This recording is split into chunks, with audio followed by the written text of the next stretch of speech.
이슈가 뉴스를 바꿉니다. 세상을 깨우는 황보선의 출발 새아침.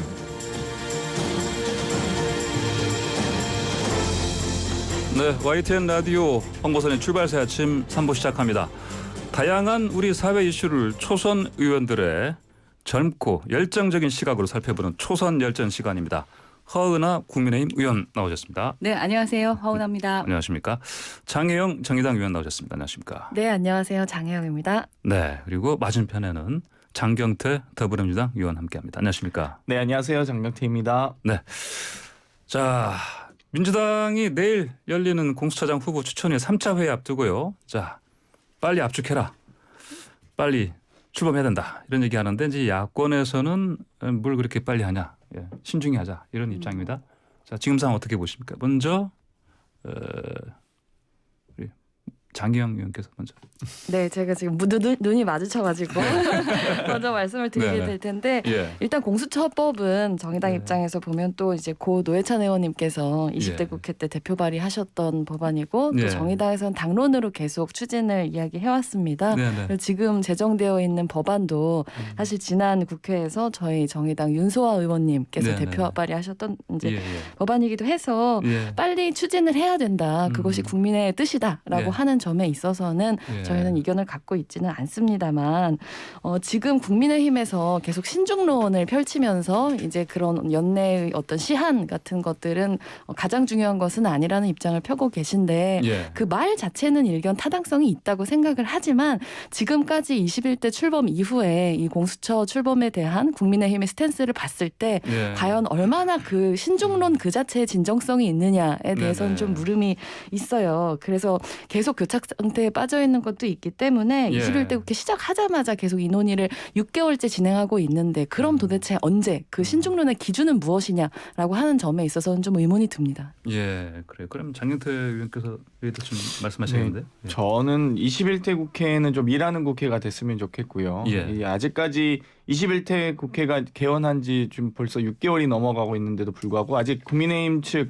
소위 제1야당의 이 부의장조차 추천하지 않고 있거든요. 예. 지금 공수처 또한 출범 법적 시간을 4개월이나 넘겼습니다. 그러면 네. 도대체 얼만큼 고민하고 논의해야 되는지 법적 시한을 넘기면서까지 공수처 출범을 자꾸 지연시키는 전술을 사용하시는 것 같은데 올해는 넘기지 않았으면 좋겠다. 특히 처장 인재에 대한 추천은 이번 달을 넘기지 않았으면 좋겠다고 생각을 합니다. 예. 네, 기본적으로 먼저 빨리 내일 당장 그러면 결론을 봐야 되겠습니다. 예, 저번 주 금요일 날 이제 회의에서 좀 이 네. 제안을 좀 마련했으면 했는데요. 예.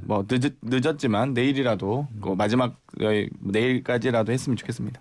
자, 이제 지금 원래는 저 허윤하 의원과 예. 저 장혜 의원께서 지금 장경태 의원을 이렇게 사실은 밀어붙이는 쪽으로 하려고 했는데 아니 지금, 사실 예, 네 예. 그러면 제가 조금 네. 더 얘기를 할 수 있을 그러세요? 거라고 예, 예. 생각하는데요. 예, 예. 근데 공수처가 사실 출범하기도 전에 네. 일단 법 개정에 대한 얘기를 계속 한쪽으로 흘리면서 이 동의를 이끌어내자고 하는 그 이제 네네. 여당의 태도에도 사실 어떤 종류의 협치의 진정성을 찾기는 좀 어렵다는 생각도 듭니다. 예. 일단 국민의힘과 더불어민주당 사이에서 어떤 협치를 위한 최소한의 신뢰가 없는 상황에서 그러니까 공수처를 계속 이렇게 회의를 통해서 협의를 통해서 결론을 내자고 트랙을 돌리면서도 계속 이제 야당의 비트콘을 준 거에 대한 이유 그 자체의 진정성을 가지고 진행을 하기보다는 예. 어떤 계속 이런 식으로 나오면 다른 길을 가겠다라고 하는 말하자면 이중적인 메시지를 내고 있다고 생각해요. 그런 관점에서는 이제 국민의힘에서도 네. 계속 이런 종류의 긴장을 유지할 수밖에 없지는 않을까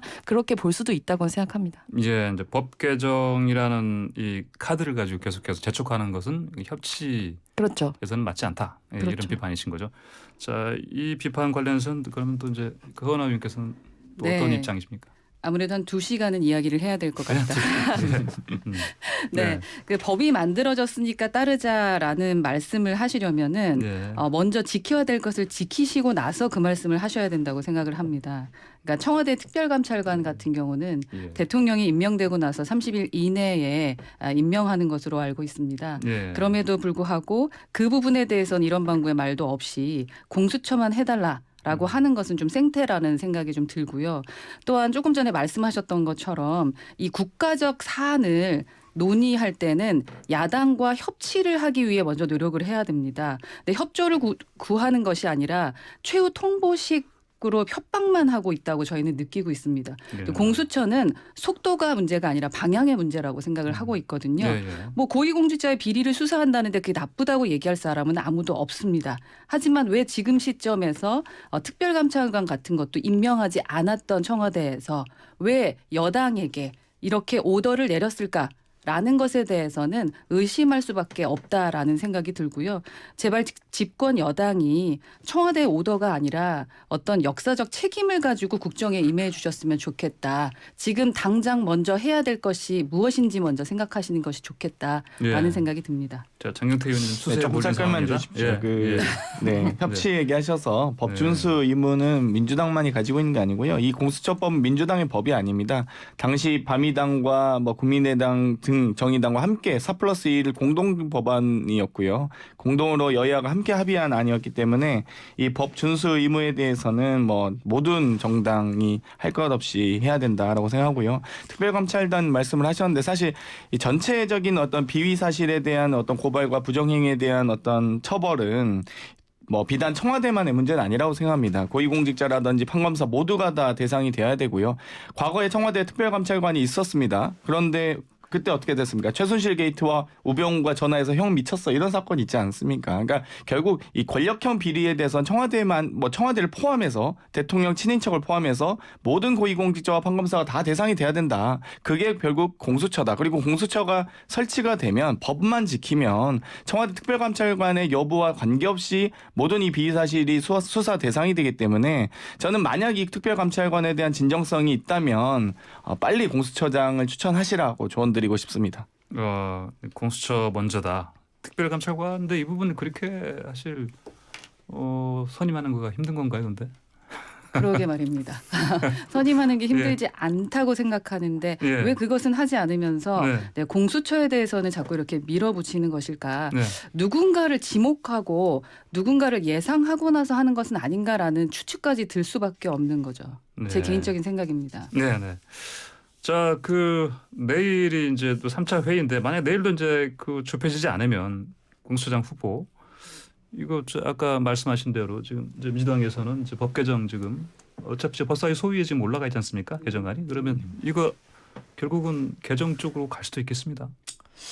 뭐 일단 상황은 봐야 될 것 같은데요. 어찌되었건 그 공수처장 추천인사위원회가 이제 좀 의미 있는 좀 진정성을 가진 논의가 진행되고 있는지에 대한 여부를 좀 뭐 판단할 것 같습니다만 어찌되건 뭐 법사위 내에서 여러 가지 지금 많이 올라와 있기 때문에 이 부분에 대해서 특히 공수처장에 대한 추천이 7명의 인사위원 중에 6명이 합의하되는 역대 사상 초유의 85%의 의결 정족수를 가지고 있단 말이에요. 그러니까 개헌도 헌법 개정도 3분의 2, 한 7% 이상이면은 헌법 개정도 가능한데 과연 이 85%라는 건 거의 뭐 80% 넘는다는 건 뭐 거의 공산주의에서나 가능한 의결 정족수 아니겠습니까? 그렇기 때문에 이 부분에 대해서 원래 뭐 애초에 이 법 구성 자체 할 때 좀 너무 높은 기준을 우리가 설정했다라는 생각이 들고요. 다만 그럼에도 불구하고 어찌되었건 이 진정성 있는 논의가 있다면 조금 그 추이를 살펴볼 수는 있다라고 생각합니다.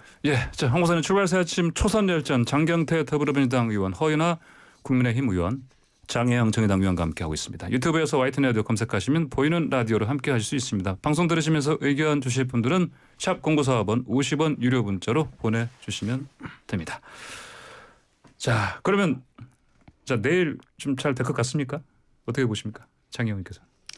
뭐 저희는 일단은 빨리 예. 어쨌든 이게 국민의 뜻을 모아서 공수처 출범이라고 하는 이제 한 걸음을 내딛어야 한다라고 하는 점에 있어서는 많은 이견이 있다고 생각하지는 않습니다. 다만 얼만큼의 명분을 가지고 제대로 만들어 갈 것이냐가 가장 중요하다는 생각이 들고요. 사실 출범은 어떤 의미에서 보면 시작이잖아요. 그렇기 때문에 최대한의 어떤 명분을 모아갈 수 있는 형태로 잘 논의해 주실 것을 좀 요청드립니다. 잘 되겠죠. 뭐 여당이 법 개정하려고 하면은 뭐 언제든지 할 수 있는 지금 네. 현실이니까요. 예, 예. 다만 이에 대해서는 역사적 책임도 좀 져야 될 것 같다라는 말씀을 드리고 싶습니다. 예. 예, 그러니까 야당의 힘빼기 이제 그만해도 될지 않을까. 하지만 뭐 그게 여당의 역할이라면 지속적으로 야당의 힘빼기를 하셔야겠죠. 근데 주요 의사결정을 지금까지 하신 걸 보면 설마 이렇게까지 할까라고 했던 것들을 상당히 많이 하셨습니다. 초선으로서 현장 그 국회에 서서 설마 이렇게까지 뭐 이랬던 것들도 네. 상당히 많은 것들이 일어났는데 최근에는 그 본인들이 당원 당규 바꿔가면서 성범죄로 재벌거리 그 발생한 서울이나 부산시장 선거에까지 후보 내기도 하고요. 그래서 제가 생각할 때 여당은 더불어 플러스 민주가 아니라 나홀로 플러스 독재의 길을 걷고 있다라는 생각이 좀 듭니다. 그러니까 지난 대선 때 그냥 흔히 이제 따옴표 쳐서요. 뭐 인이 하고 싶은 거 다 해라는 극성 지지자들의 구호가 있었는데 정말 하고 싶은 거 다 하고 계신 것이 아닌가라는 생각이 들고요. 명분 있게 국민의 목소리를 한쪽만이 아니라 모든 국민의 목소리를 좀 들으려고 노력을 해주셨으면 좋겠다라는 말씀을 드리고 싶습니다.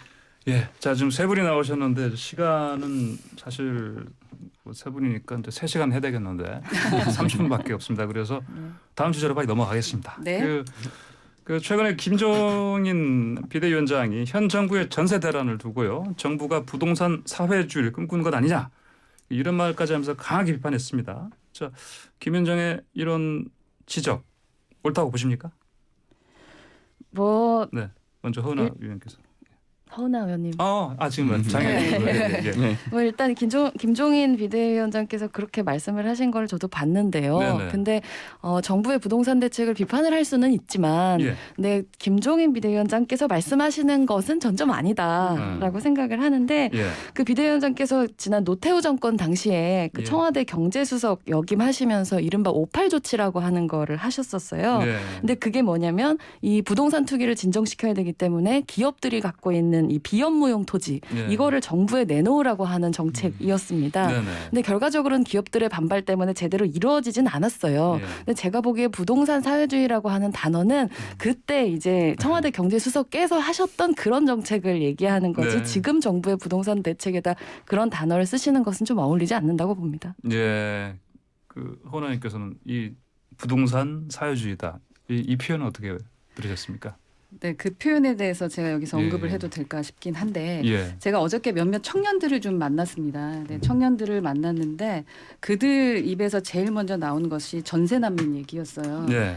그러니까 막 결혼해서 이제 2년 차인데 아이가 태어났고 그 신혼으로 이제 뭔가 2세 또 준비하면서 그러니까 네. 태어날 준비를 하고 있는데 그 경기도에 거주하고 있는 이 청년이 계약 만기 때문에 원래 계약 때 2년 하고 그 뒤에 2년도 할 수 있다라는 네. 말을 하고 들어와서 4년을 생각하면서 들어왔는데 예. 집주인이 갑자기 통보했답니다. 내가 들어와야 살아야 되니까 네. 나가주셨으면 좋겠다.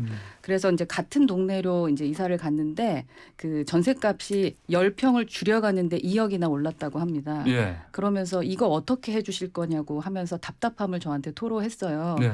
그래서 뭐 그냥 죄송하다라는 말씀밖에 드리지 못했습니다. 음. 그러니까 아무것도 해드릴 수 있는 게 없으니까. 예, 예. 그래서 전세난은 정쟁의 문제가 아니라 국민 생존의 문제입니다. 네. 그렇기 때문에 다른 당, 뭐 저희를 비롯해서 어느 당이나 또 언론에서라도 제가 요청하고 싶은 것은 예. 이 생존의 문제를 정쟁의 문제로 인식하지는 않으셨으면 좋겠다. 정말 울부짖는 청년들, 전세 난민들이 대한민국에 많습니다. 예. 네. 자, 장경태 의원 네, 주십시오. 저는 뭐 야당 힘빼기라고 하시긴 했는데 야당을 일하시면 될 것 같아요. 그러니까 김종인 대표가 뭐 저는 부동산 정책을 비판할 수는 있습니다. 그러면 이 대안을 가지고 있어야 되는데요. 예. 그 대안이 뭔지 모르겠다. 그리고 본인이 말씀하신 경제민주화를 주창하시기도 했고 공정산법을 얘기하신 분인데 과연 그 진정성 있는지 예를 들면 지금 뭐 거의 대부분 뭐 이 부동산 대책을 만든다고 하시면서 임대인을 보호하는 정책이나 혹은 주택 시장을 방치하는 방식으로 하고 있거든요. 지금 네. 그나마 나온 정책이 뭐 주거지역 용적률 상향 조치라든지 공급 100만 원인데요. 용적률 상향하면 교통영향 평가 받아야 되고 엄청난 또 교통 대란에 시달릴 겁니다. 뭐 무분별하게 할 수도 없고요. 네. 그러면 뭐 종상향하자는 건지 그것도 다 대부분 다 이제 문제가 되고요. 100만 원 공급도 뭐 서울 지역에 저희가 뭐 그린벨트 해제까지 고민하면서까지 많은 부지를 찾았 찾았습니다. 공용부지에 대한 유유부지 다 찾아봤는데 뭐 어디다 100만 원을 짓자는 건지. 네. 그러니까 정말 이 뭐랄까 좀 디테일이 매우 좀 부족한 정책들만 자꾸 내놓으면서 네. 오히려 야당 스스로 힘을 빼고 있다 이렇게 해서 봅니다. 자, 김종인 위원장 말을 나왔으니까 최근에 김종인 위원장이 이를테면 일각에서는 뭐 외연 확장에 별로 관심이 없는 것 같다. 왜 그러냐면은 안철수 대표가 자꾸 뭐 혁신 플랫폼이 이런 이제 표현을 써가면서 뭔가 같이 하자 이런 메시지는 내고 있는데 김종인 위원장은 뭐 됐다. 뭐 거의 이런 식으로 지금 이제 반응을 하고 있습니다. 이런 상황 어떻게 보고 계십니까? 먼저 저희 뭐 김종인 허은하 위원장님하고는 이제 예, 예. 워낙에 식사를 자주 네네. 하세요. 그래서 저도 이제 네네. 자주 하면서 네네. 뵙고 말씀을 나눠봤는데, 예. 그러니까 두 분의 그러니까 안철수 대표와 김종인 위원장님의 그 인연이라는 것이 또 정치적 과정이라는 것이 저희가 예. 아는 것보다 아주 더 많이 깊은 것으로 좀 예측이 됩니다. 네. 그래서 표면에서 어떤 게 우리가 보이는 것보다는 좀 더 많은 함의와 정무적 판단이 숨어 있는 것이 아닌가라는 생각이 들어서요. 예. 아직은 그분의 그 속내까지는 알 수는 없지만 제 생각에는 당의 정체성을 확립하는데 조금 더 신경을 쓰는 것이 우선돼야 될 것 같다라고 생각하는 부분을 표현하시는 것 같고, 네, 당의 정체성이요. 이제, 예. 그리고 이러한 과정이 외연 확장과 함께 가면 이제 더 좋을 테니까 근데 우선은 정체성 확립을 하고 그 뒤에 집중한 뒤 무언가 외연 확장을 하자라는 그런 스탠스를 취하시는 것이 아닐까라는 네. 생각을 하고 있고요. 분명한 것은 문재인 정부의 실정이 이미 한계에 달했다라는 겁니다. 그래서 범야권이 만나고 싶지 않아도 만나게 될 수밖에 없다라고 저는 생각을 하고요. 그러한 타이밍을 국민이 주실 거고 그 전에 저희는 지속적으로 교감을 이어가는 것이 맞지 않을까라는 생각을 합니다. 네, 지금 황보대 출발새 아침 장경태 의원, 허은하 의원, 장경 의원과 초선 열전 진행하고 있는데 문자 메시지 쏟아지고 있습니다. 계속해서 의견 주실 분들은 샵 0945번 50원의 유료 문자로 보내주시면 되고요. 유튜브 들어오셔서 YTN 라디오 검색하시면 보이는 라디오로 청취, 시청 다 하실 수가 있습니다. 자, 지금 허인하 의원 말씀에 대해서 장태 의원 하신 말씀 있을 것 같아요. 일단 예. 외연은 맞는데 예. 확장인지는 모르겠습니다만 김종인 예. 대표가 그런 부분을 고민하고 있는 것 같은데요. 예.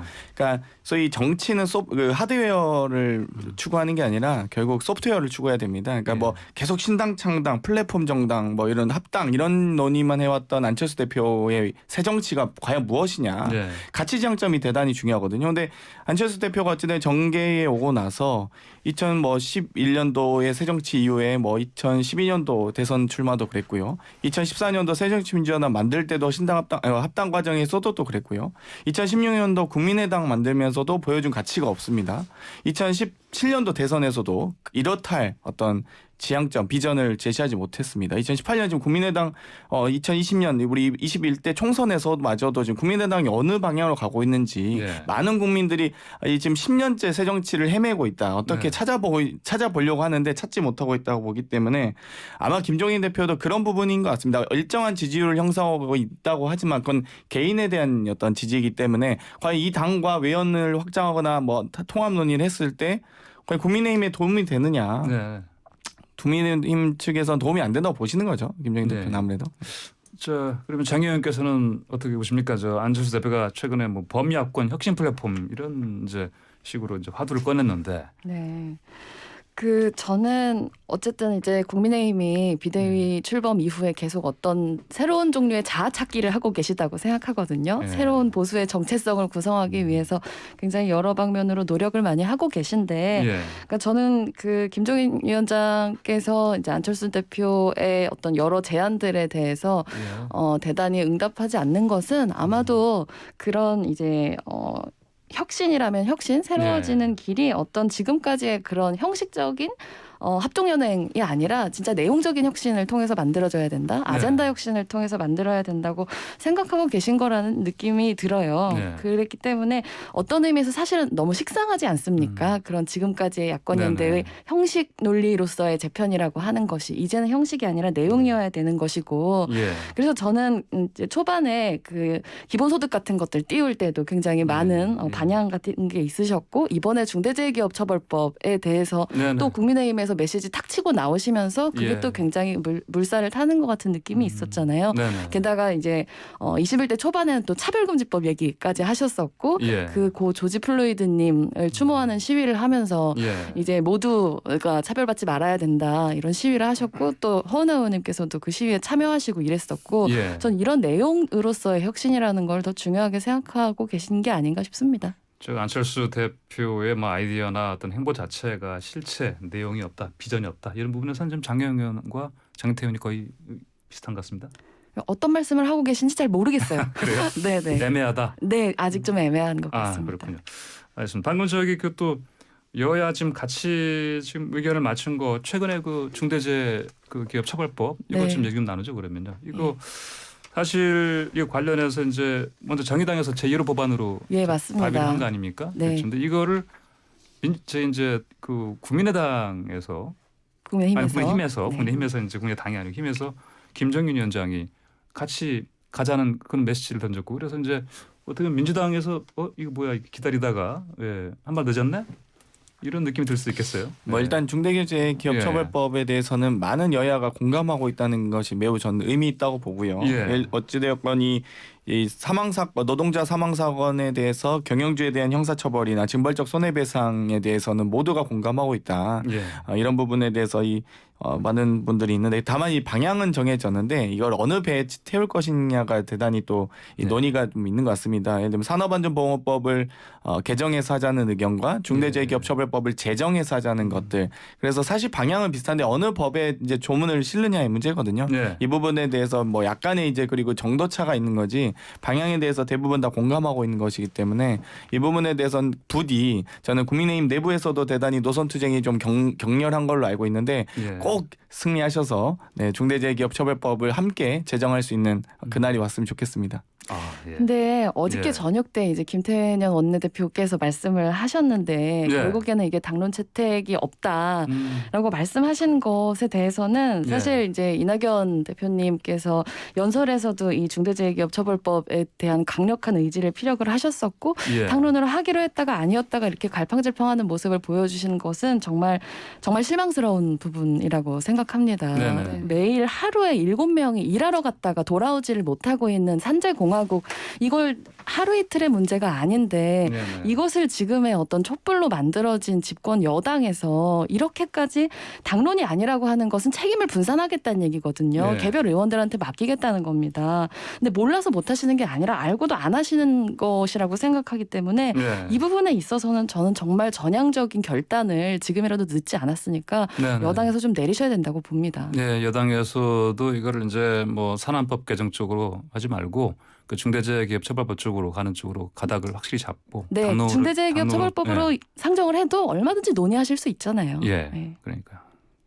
아니, 근데 과거에 근데 저희도 어찌되었건 고 김영균 씨가 이제 사망했을 때도 산업안전보호법에 대해서 1년 징역에 1,000만 원 벌금이었거든요. 저희는 네. 5년 징역에 5천만 원 벌금까지도 상향하자 했었는데 그 당시 국민의힘이 반대해서 3년에 3천만 원 했던 기억이 있습니다. 그러니까 중대재해기업처벌법에 대해서 뭐 일단 뭐 제정하는 것도 의미가 있겠습니다만 그 실질적인 어떤 경영주에 대한 책임, 원청에 대한 책임, 그리고 사망 사건에 대한 징벌적 손해배상에 대해서 이 어떤 법에 태우느냐가 사실 전 중요하진 않다고 봐요. 그러니까 저는 산업안전보호법을 강화해서 하든지 예를 들면 법적으로만 따지면 형법상 과실치사죄로도 저희 적용할 수는 있습니다. 물론 그때 이제 원청에 대한 책임성 여부가 좀 미약하기 때문에 거기에 대해서 명확하게 규정하기 위해서 지금 중대재해기업처벌법이 나오고 있는 거잖아요. 그렇기 때문에 저는 이 방향은 맞다. 그리고 이 방향으로 좀 최대한 갔으면 좋겠다. 그리고 이 소위 이제 상임위 차원에서 논의할 때 아마 병합심의를 할 텐데 국민의힘에서 이제 딴지만 안 걸면 좋겠다. 아마 충분히 이 법이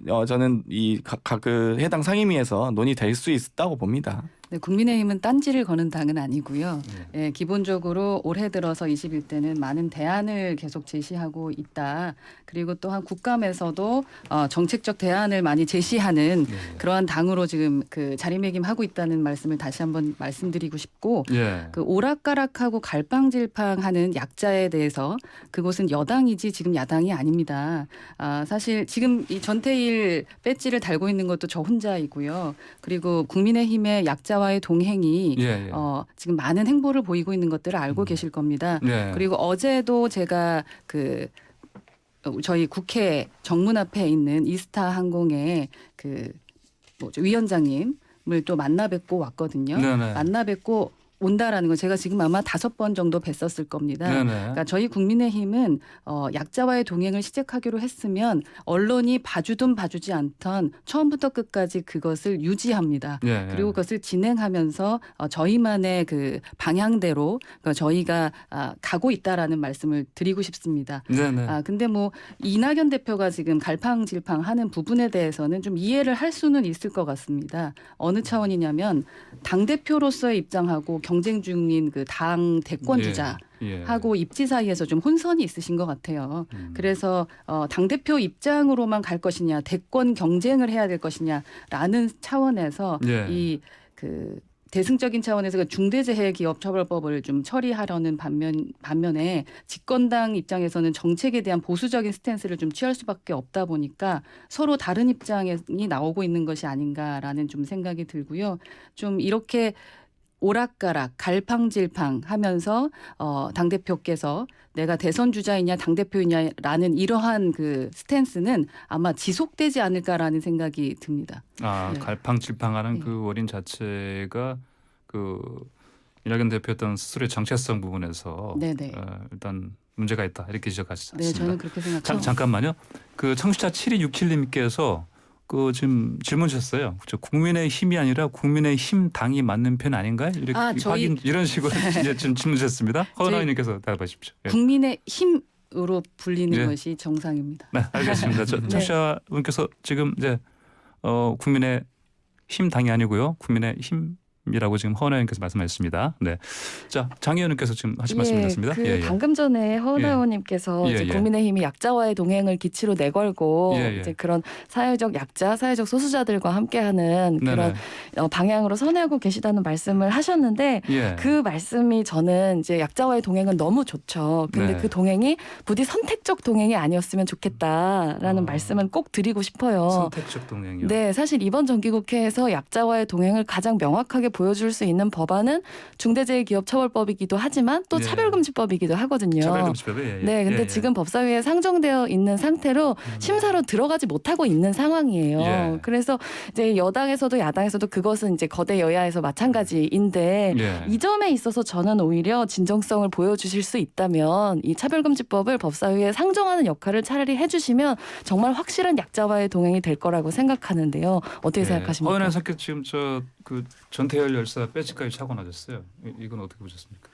네, 허은 의원님은 근데 네. 굉장히 일관된 행보를 예, 사실은 당내에서는 보여오신 분이라고는 알고 있습니다. 예. 저도 개인적으로 우리 존경하는 허은 의원님 같은 분들만 국민의힘에 계시면 정말 예. 정말 야당이 무섭겠다는 생각이 들고요. 예. 어쨌든 여당은 국정운영 책임이 있는 겁니다. 그러니까 노동자에 대한 보호 또 중요하지만 산업에 대한 발전도 대단히 중요하거든요. 그렇기 예. 때문에 저는 어찌되건 이 진정성 있는 노력들을 위해서 이제는 우리가 좀 여야가 함께 지금 소위 전태일 3법이라고 하는 네. 예를 들면 근로기준법 개정이라든지 노조법 개정에 대해서도 국민의힘이 조금 더 전향적으로 나오셨으면 좋겠다. 그런데 전태일 정신을 거론하면서 52시간에 대한 적용제를 요청한다든지 지금 이 산재보험에 대한 적용제라든지 지금 이 여러 가지 산재한 이 소위 특고 노동자에 대한 보호 조치라든지 이런 많은 부분이 있음에도 불구하고 제대로 저희가 정책을 추진하는 과정에서 노동자 보호 자체를 좀 이렇게 뭐랄까요? 딴지건 정당이 아니시긴 하지만 자꾸 발목 잡고 있다라고 보기 때문에 네. 이 부분에 진정성 있는 노력을 해주셨으면 좋겠다. 동행이 차별적 동행이 아니었으면 좋겠다라고 좀 말씀드리고 싶습니다. 예, 장영희 의원과 장태 의원이 지금 차별적 동행이라 선택적 동행이 아니라 정말 진정한 동행을 바란다 이 말씀하셨습니다. 네, 허연 우선은 의원 저희가 말씀. 약자와의 동행에 대해서 예. 그 두 당 의원님들께서 이야기해 네네. 주시는 부분은 저희가 네. 이렇게 약자와의 동행을 하고 있다라는 것을 이미 인지하고 계시다라는 것인데 예. 그 부분에 대해서는 상당히 저는 긍정적이라고 생각을 합니다. 저희가 약자와의 동행을 시작한 게 한 4달 정도 됐을 겁니다. 예. 4달 약자와의 동행을 했고 지금 이제 선택적이라기보다는 저희가 그 확장을 하고 있다라는 차원에서 집중해 주셨으면 좋겠고 예. 그 진정성에 대해서는 시간이 지나 보면 알 것이다라는 네. 말씀을 드리고 싶습니다. 허은하 의원께서는 진정성 부분은 시간이 지나면 알 수 있을 것이다 이렇게 답변 주셨습니다. 근데 장 의원이 좀 네. 그럼 거기에 눈빛이- 덧붙이자면 네네. 인권에 나중은 없다. 없다. 네. 그 말씀드립니다. 장애인 인권에 나중 없다. 그렇죠. 차별금지법 빨리. 이거 청년들이 가장 듣기 통과시키자. 싫어하는 얘기가 네. 원래 청년은 미래다라는 말이거든요. 예. 청년은 현재입니다. 청년 맞습니다. 현재 정책도 현재입니다. 네.